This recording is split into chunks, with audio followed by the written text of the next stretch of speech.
another victim of the undisputed heavyweight champion of Boxing Talk Radio. Talkin' Boxing with Billy C is on now.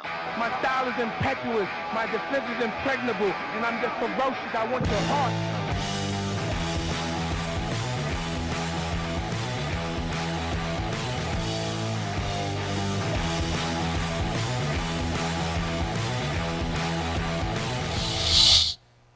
And we're coming to you live from Graziano's Italian Restaurant in Canastota, New York.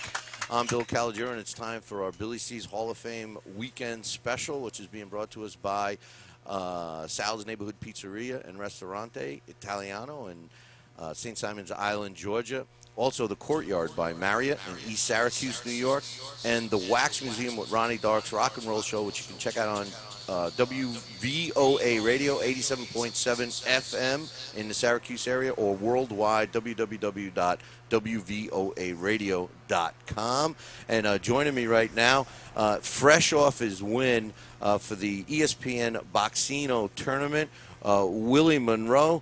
Willie, glad you could be here. Tell us about that whole thing. We loved it, that tournament, and you had a pretty rough road to the end. Yeah. It was. I think I was in the toughest bracket, but I mean, I was able to show who Willie Monroe is.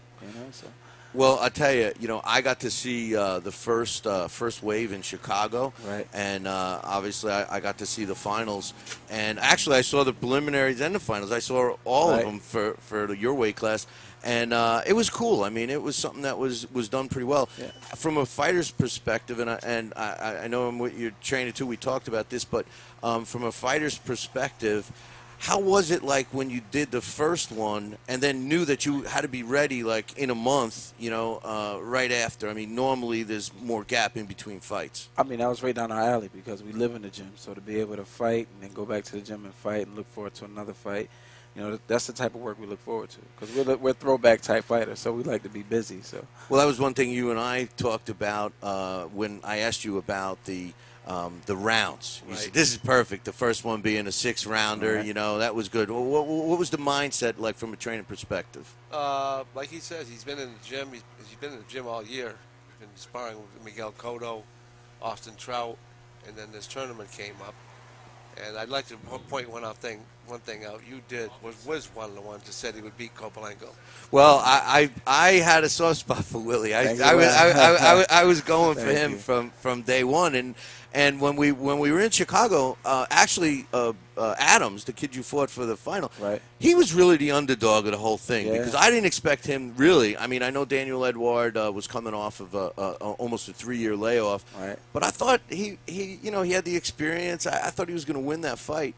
And Adams won that one, then he won the next one, and I knew that it was going to be like just a power guy, but your team had so much confidence in you. And tell us about the game plan going into that, because I saw 2 different Willie Monroes from the actually 3 different Willie Monroes from the first one, and then the semifinals, and then the finals.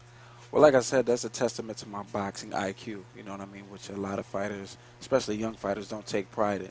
You have your Andre Wards, your Floyd Mayweathers, your Bernard Hopkins. Those guys have high boxing IQs.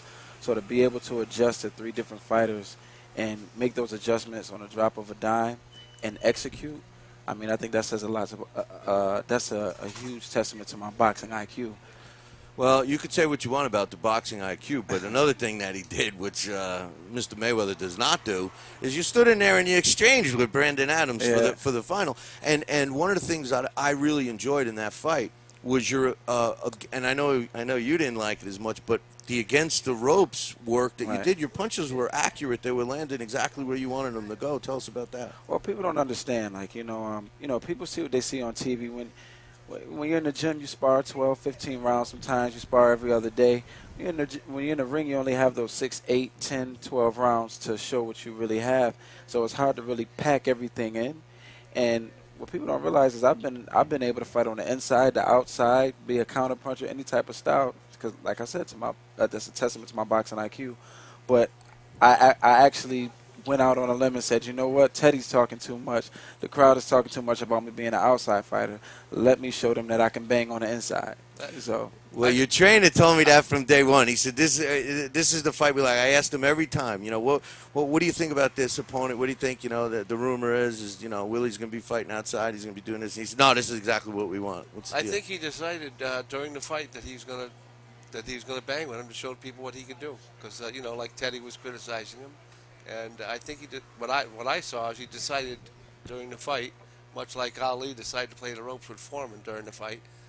I thought that's what he did, and it was very effective. Adam would get him with a couple 3, and he'd get him with 6 or 7. It seemed that you had Brandon Adams kind of frustrated because he, and I don't want to say anything negative about him, but he seemed one-dimensional. He was the type of fighter that relied on his punching power, and he was hoping you were going to exchange with him. And in the final, the way that fight unfolded, it seemed like it was perfect to your game plan. You kind of played around with him a little bit, even though you were winning the rounds. Right. See, to me, that was the key. You were fighting a smart fight, but you were winning rounds. It wasn't like you were giving up those rounds. Nah, it was, like I said, a lot of these younger fighters, they pay a lot of attention to physical attributes. I mean, boxing is 90% mental. They're in there playing checkers, and I'm playing chess. So they'll never be able to win when they're playing checkers against a chess player, Well, and they're not going to win with any game if they're playing games. Yeah, Teddy, game, listen, no disrespect to Teddy Atlas, but Teddy always seems like if you don't agree with him, everybody else is wrong. Right. So for what it's worth. But what's next, man? You won this tournament. A lot of people know who Willie Monroe is now. I'm sure the phone is ringing. Do you have anything scheduled? We haven't decided whether we're going to campaign at 54 or 60. I know at 60 I get to eat a few more Little Debbie snacks, But I'll eat a few for you too. But we haven't decided which weight class we're going to campaign at. But I mean, like I said, my only interest at middleweight would be the top dogs, and that would probably be Triple G. I mean, like a lot of people are saying I'm nuts, but I think you got to be a little nuts to be successful in this business. So if I can't get Triple G, we'll probably go back down to 154. We talked about this, and it's great for you as a fighter, and this is my opinion. It's great for you as a fighter to want a guy that's regarded as one of the best in the division. But why rush it? I mean, you're a guy that's got everything in front of you. The doors of opportunity are going to start to open. Why not walk through a few of them and build up value in yourself, and you will end up with that falling in your lap. Don't be wishing for things too soon, because maybe sometimes it doesn't work out. Which I know what he's going to say, but what's from your perspective? What do you think? I think he's got the blueprint to beat him. First of all, right now. Yeah, right now, and I think he'd be a problem for a Triple G with his movement and angles. It's something he hasn't seen before. I mean, they're fighting guys who stand in front of him, which he wouldn't do with Triple G. And one thing you have to realize is I was taught how to box by the old school. Like what I said, my Afro-Cuban heritage, and being an American boxer and being from the old school style of boxing. There's a lot of knowledge that was implemented into my career from when I was 6 years old that a lot of people don't get a chance to grasp that type of knowledge. You feel what I'm saying? So I'm a step or two ahead of the game, so to speak. And like I said, it may sound a little facetious, but like I said, you gotta be a little crazy to make it in this game. And if you go after a few softies, you're gonna get crap about that. And if you say you want to go after the top dog, you're gonna get crap saying that you're crazy. So I mean, I'd rather go out saying that I'm crazy. I'm not here to line up a bunch of softies and look good. I'm here to be the best I can be as a fighter. Well, how about a progression to the top guy? That is my progression. Right to the top. Because I'm the top guy. He's looking at I just don't have the accolades added yet, and that's one of the ways to get it. He's looking That at certainly the clause for a rematch where he will be making the good money. That's what he's looking at. Look, I'm a humble guy. I don't formally call anyone out, but I would like to fight the best out there, and I'm not calling out any middleweights or junior middleweights. That's just not my style. But I would like to fight some of the best out there, and fights that are going to be exciting. There's so many people that throw names for what they want personally, but at the end of the day, I have to do what I want in my career, because nobody's walking in these 8.5s but me. Well, the bottom line is the business of boxing. now I'm going to play devil's advocate. I'm Triple G's team. Okay. Who the heck is Willie Monroe? And they said that. We're not going to fight Willie Monroe. So my point is that if you take a couple of steps before Willie, before Triple G, now he knows who Willie Monroe is, and you're building. I know what you're more juicier. And I agree with, and I love the fact that you're adamant about not being labeled a guy that's looking for softies or cupcakes or whatever you want to call them. But you do have to. The Boxino tournament was great. People know who you are now that never heard of Willie Monroe. But I think it's good for you to want that guy, that top dog. But there's a couple of steps in between. Decent fights. That'll make you better too. Yeah. Yeah, like you have to give the people what they want, but at the end of the day, you have to, live your career the way you want to live. A lot of people gave my favorite fighter, Roy Jones, a lot of crap. You know what I mean? But especially lately. Yeah. Leave my man alone, man. Especially lately. I feel like sometimes you have to take chances in life and go ahead and make it exciting. You can't just be, like I said, there's so many softies out there I could fight, and there's so many guys I'm not going to get credit for fighting. And I'm not saying I need to fight him next. I'm just saying that's the pinnacle. That's where I'm headed. Goal. That's the direction I'm headed. Yeah, cool. Whether I fight him next or whether I fight him in the next 5 fights, long as I can head in that direction to build some excitement, because we have to be real. No middleweights want to fight Triple G. He has an aura about him, he has exactly has an aura. Nobody wants to fight him. Nobody. And rightfully so. Look at him. Well, but you have a middleweight that whatever steps I have to take, and you have to be careful with saying whatever steps you have to take, because then people would make you go ring around the rosy. So I'm a businessman too. So well, I would assume that people, that know of Willie now may not be too anxious to get in the ring with him. Absolutely. Are you seeing any of that? Yeah. Oh, yeah. Yeah. No question. So opportunities that you might have had, they're out the window. Yeah, so you automatically.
When he laid out the names in this, and some of them, personally, I knew of you, and we knew of a couple other fighters, but some of the other fighters no one knew of.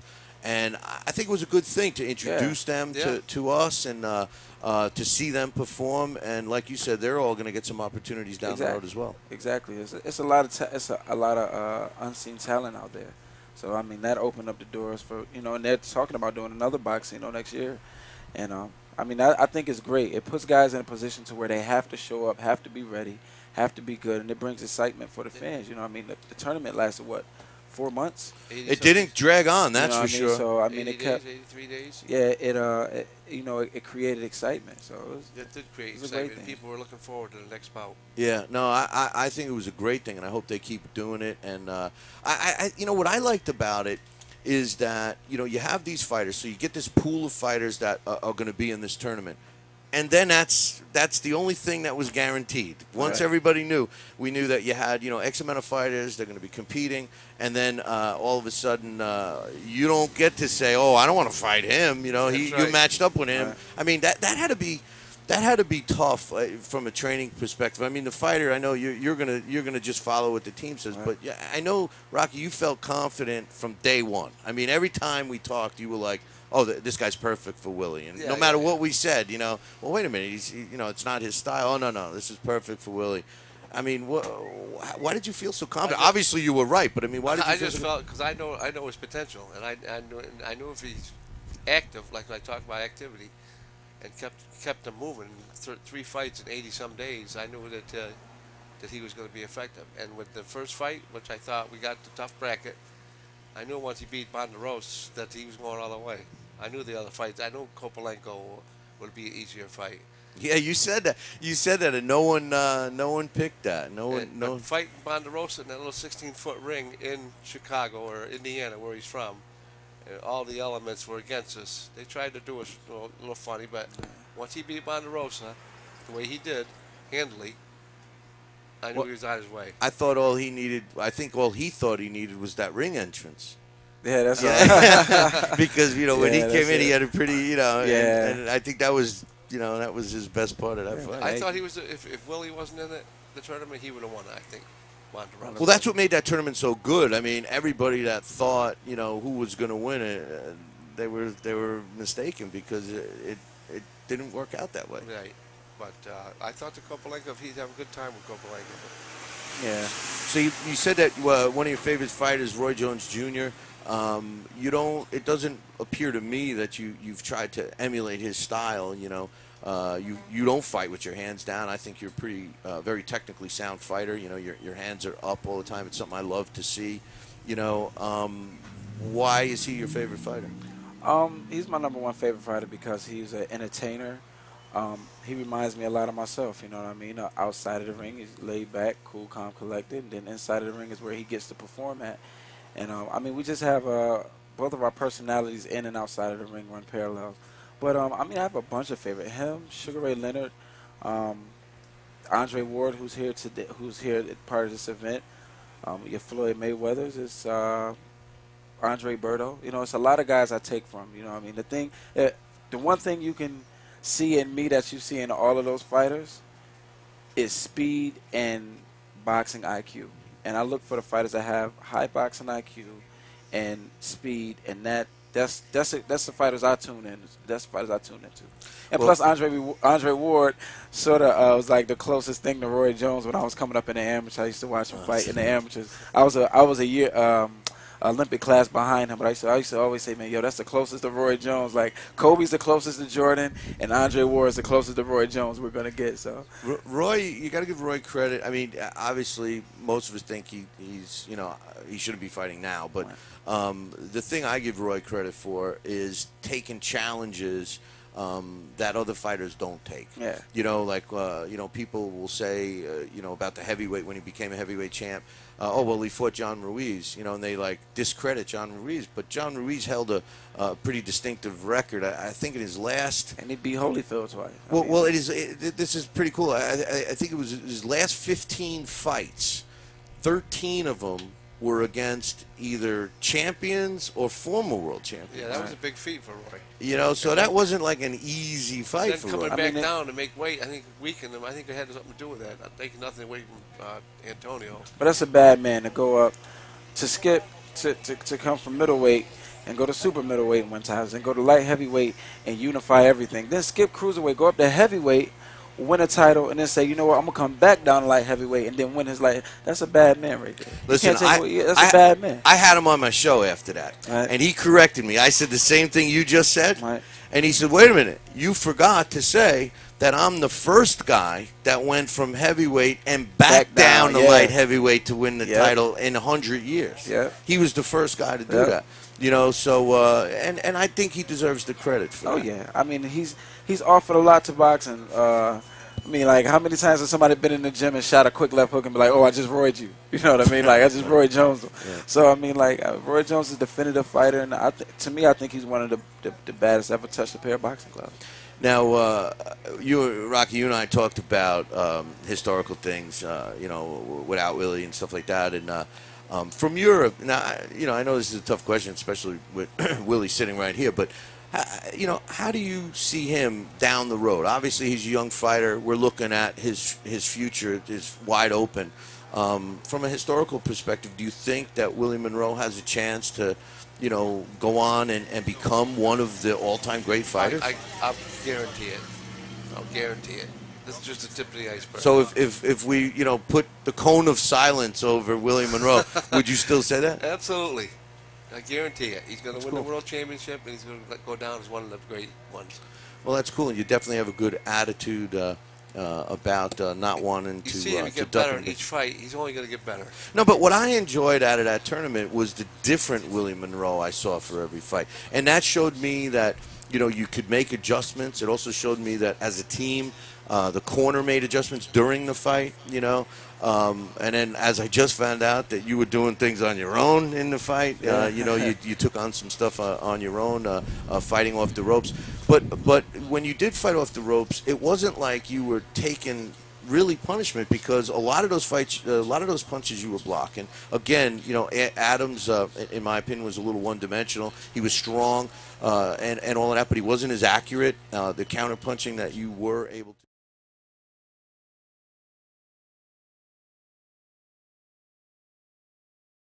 On the broadcast, and I hope they saw that too. Yeah, they saw it, and like I said, that's another testament to my ring IQ. If you notice, I didn't go to the ropes and start playing the ropes and fighting off the ropes until like the 7th and 8th round. You know, so it almost was like a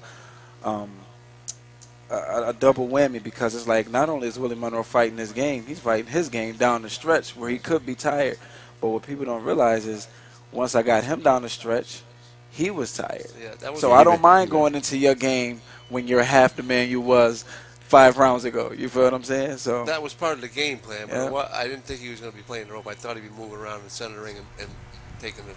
Well, once I found out I could take his best punch, and I found out that, you know, he was throwing wider punches and I could see the punches coming, I'm like, if I could see him coming from the outside, I know I could take a half, you know, I know I could get a little closer and see him come in and get off a little easier. So one thing I noticed, and I don't mean to beat this tournament to death, but one thing I noticed from the very first day in Chicago was that Brandon Adams, and he wasn't even fighting you, he seemed like, and he followed that same attitude all the way up until after the fight, that he was real happy to be there.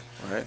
You portrayed more of a professional attitude, like you knew you belonged there. You know, being happy to be there and feeling you belong there is two different mindsets. That's right. I mean, that's just what I thought I saw. I mean, you from a training perspective. You're a boxing man. Now you can see he's in there thinking. You can see his eyes. You see he's thinking. Well, I mean, he just seems so comfortable in the ring. And I'm not saying that your opponents didn't seem comfortable.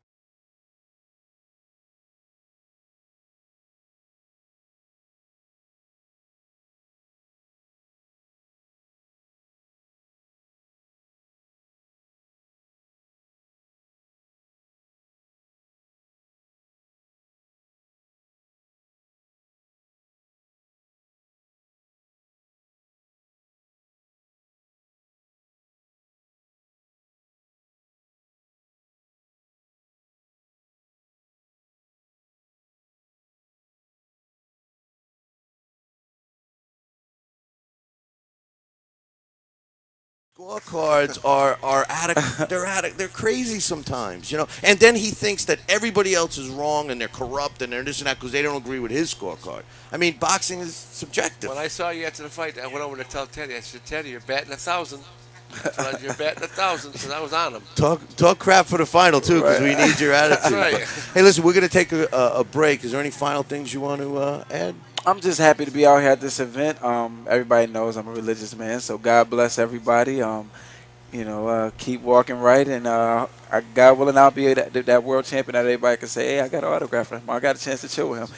And I can come back on the show, right? That's right. Anytime. Okay, hey, cool. I was trying to get you on the show. I mean, he was supposed to call earlier, but this worked out great. Awesome. Willie, I wish you all the luck in the world. Thank you for having me. Got a good guy here, Rocky. Sure, so we're going to take a short break. We'll be back.